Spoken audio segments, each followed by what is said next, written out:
American city Las Vegas की sky line पर अभी सूरज की किरणें पड़ ही रही थी। एमजीएम ग्रैंड होटल के एक guest Randy Harvard Las Vegas की गलियां घूमने के बाद सो रहा था कि अचानक रूम के बाहर से आने वाले शोर और सायरन की आवाज से ये एकदम जाग उठा। रैंडी और ऑलमोस्ट होटल के सभी गेस्ट अभी तक होटल में लगी आग से बेखबर थे, लेकिन जैसे ही इसका दिमाग स्विच करता है, रैंडी समझ जाता है कि अब किसी बहुत बड़े ट्रैप के अंदर फंस चुका है, जहां से निकलने के लिए ये अब कुछ भी नहीं कर सकता। एमजीएम ग्रैंड होटल अपने जमाने का ग्लैमरस थी, जिसे अगले चंद ही लम्हों में आग अपनी शिद्दत से निकलने वाली थी। 26 स्टोरी होटल के अंदर कसिनो, बार, रेस्टोरेंट से लेकर 2000 गेस्ट रूम्स तक बनाए गए थे। 21 नवंबर 1980 सुबह का वक्त था और अभी वर्कर्स आ ही रहे थे कि कॉफी शॉप पर काम करने वाली एक एम्प्लॉय ने किनो बोर्ड के अंदर से स्पार्क और धुएं को निकलते देखा। ये जितनी तेज दौड़ सकती थी दौड़कर अपने सुपरवाइजर को बताती है। इतनी सी देर थी कि आग भड़क उठी और रेस्टोरेंट एरिया की सप्लाई लाइन डिस्कनेक्टेड हो गई। अब यहीं पर सबसे बड़ा मसला खड़ा हो जाता है। इस इतने बड़े लग्जरियस होटल के अंदर ना तो कोई फायर फाइटिंग स्प्रिंकलर्स थे, ना ही फायर एक्सटिंग्विशर, और हत्ता के गेस्ट्स को वार्निंग देने के लिए फायर अलार्म तक नहीं लगे थे। इसलिए होटल सिक्योरिटी बिना टाइम वेस्ट किए 7:16 पर फायर फाइटिंग डिपार्टमेंट से मदद की अपील करती है। अगले 2 मिनट के अंदर होटल के करीबी स्टेशन 11 से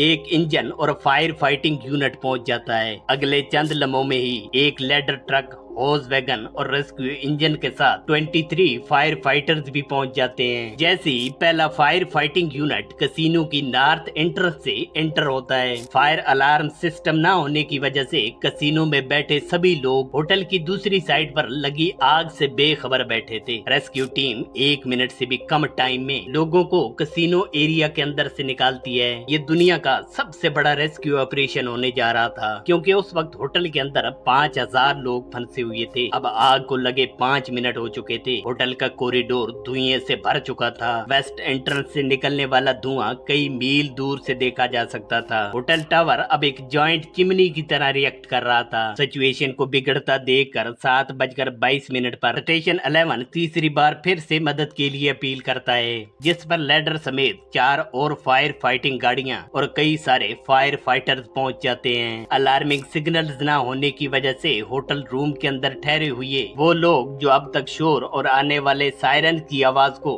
किसी साथ वाली बिल्डिंग की प्रॉब्लम समझ रहे थे, इन्हें भी अब टॉक्सिक फ्यूम ने जगाना शुरू कर दिया था। धुआं इतना बढ़ गया था कि ऑक्सीजन और हवा की जगह अब लोग धुएं को ही इनहेल कर रहे थे। लोग रूम्स की विंडोज तोड़कर और बालकोनीज में खड़े होकर फ्रेश एयर लेने की नाकाम कोशिश कर रहे थे। इधर जो रेस्क्यू टीम लोगों को धड़ाधड़ रेस्क्यू कर रही थी, इसे भी कई मुश्किलात का सामना था। लेडर ट्रक्स जो होटल के नॉर्थ और वेस्ट दोनों साइड की बालकोनीज पर खड़े लोगों को रेस्क्यू कर रहे थे, वो भी सिर्फ 9th फ्लोर तक ही पहुंच सकते थे। इसलिए 9th फ्लोर से ऊपर खड़े लोगों को रेस्क्यू करना और भी मुश्किल काम था। 8 रेस्क्यू इंजन एक लाइन में खड़े होकर फर्स्ट फ्लोर पर लगी आग को कंट्रोल करने के लिए कई गैलन पानी फेंक रहे थे, लेकिन आग थी जो रुकने का नाम ही नहीं ले रही थी। सीलिंग, पीवीसी पाइप, ग्लू और प्लास्टिक हर चीज को राख बनाती जा रही थी। कुछ लोग तो खौफजदा होकर बेड शीट्स एक दूसरे के साथ जोड़कर नीचे उतरने की कोशिश कर रहे थे।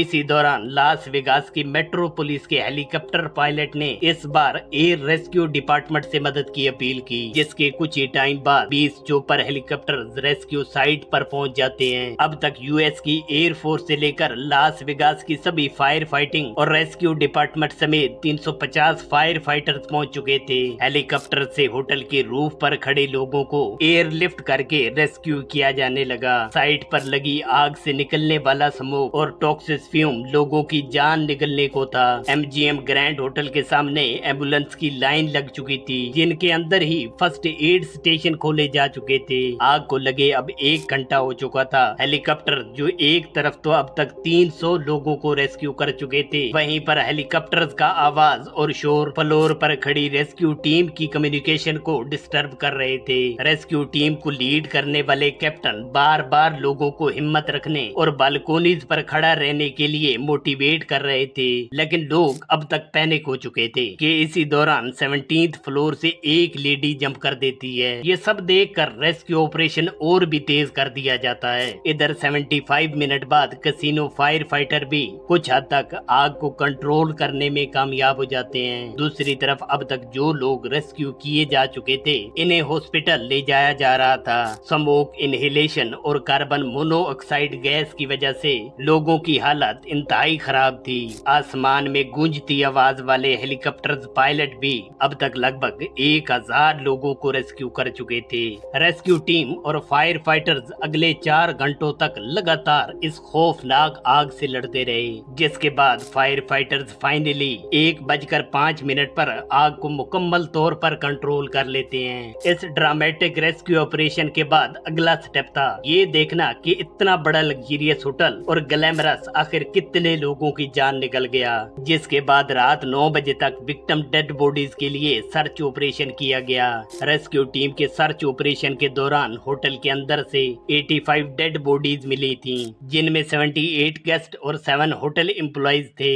अब डिजास्टर के बाद जितनी जल्दी यूएस के रेस्क्यू डिपार्टमेंट ने एक्शन लिया था, इतनी ही जल्दी इस डिजास्टर की इन्वेस्टिगेशन पर की गई। इन्वेस्टिगेशन टीम के मुताबिक होटल का वो एरिया जहां रेस्टोरेंट, जिसे द डेली का नाम दिया गया था, इसके अंदर से इलेक्ट्रिक फॉल्ट हुआ, जिस पर स्पार्क और फिर आग भड़क उठी। और बदकिस्मती से इस एरिया में स्प्रिंकलर्स भी इंस्टॉल नहीं किए गए थे। होटल के अंदर जो फायर अलार्मिंग सिस्टम लगा था, वो भी पिछले 8 सालों से आउटडेटेड हो चुका था।